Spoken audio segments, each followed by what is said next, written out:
Suicidal insanities. Facit indignatio versum, juvenalis. Sickening gave birth to these lines. Suicidal insanities that spread among our people are manufactured in special centers, designed to lure people into them unconsciously or to accept them with fatalistic resignation. To avoid this plague, it is enough to exercise a little more presence of mind and critical will. The state of mind is crucial. Timidity leads to passivity and withdrawal into oneself. When such a state arises, it is evidence that society no longer believes in itself or its goals. On the other hand, when people believe in themselves and in what they strive for, everything becomes possible, and balance and progress emerge.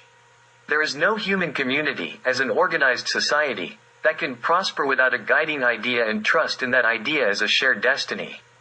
For a human community to succeed in its journey towards its goal, the love for human beings should arise from its guiding idea. Love for one's own people is a normal state of the soul for every normal human being. Therefore, no sane person would accept to be an accomplice in hostile propaganda against their own people, inflicting pain and insults, degrading and gossiping about them. The most dangerous thing for a nation is deceitful lies disguised in the cloak of truth. The first and most dangerous madness is that we have accepted the ordinary lie that we, the Serbs, are a barbaric tribe that came from somewhere in the 7th century and settled in the land of the Albanians, the descendants of ancient Illyrians. This madness is supported by the Serbian Academy of Sciences and Arts, SANU, the universities of Belgrade and Novi Sad, and the Serbian Orthodox Church, SPC. Is it merely ignorance? Even if it is, ignorance does not justify anyone, and they have been given the opportunity to learn what they did not know. The negative consequences for the Serbian people arising from this delusion so far have been immeasurable and lasting. If it is not addressed, it will continue to be a source of evil in the future. The second great suicidal madness is Yugoslavism and Yugoslavia.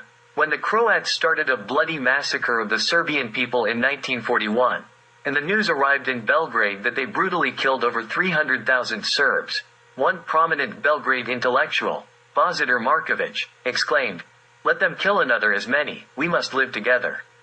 There must be Yugoslavia." The third great suicidal madness is the belief that there is no grand international conspiracy against us, the Serbs, in the West, and that we are to blame for the demonization that has been carried out towards us. It is thought that it is sufficient for us to align ourselves with them, obediently comply with all their demands, and everything will be fine. We are told that we should undergo some sort of catharsis, repent for the fact that we survived, and beg for forgiveness on our knees. We are asked to declare all those who fought for our defense as criminals and to judge them as such. When our enemies see how we treat our defenders and knights, they joyfully rub their hands and laugh. The fourth suicidal madness is the belief that there is a place for us, Serbs, in the Catholic European Union. Yugoslavia was the tomb for 5 million Serbs, and if we were to enter the European Union as it is now, it would become the tomb of the Serbian nation. The Catholic Church has long possessed tested methods of leading spiritual and cultural genocide, which, in moral terms, is no less significant than physical genocide. It involves influencing a change in self-awareness through Germanization and assimilation. Societies without moral strength are destined to be conquered and destroyed. The future belongs only to determined nations who know how to defend their vital interests. No one can escape reality, ignore the state of the nation, and isolate themselves in personal matters, as an individual cannot survive separated from the community, and the community is more necessary for the individual than the individual is for the community. We are tired of the stench and decay with which who knows whose poltroons are bombing us.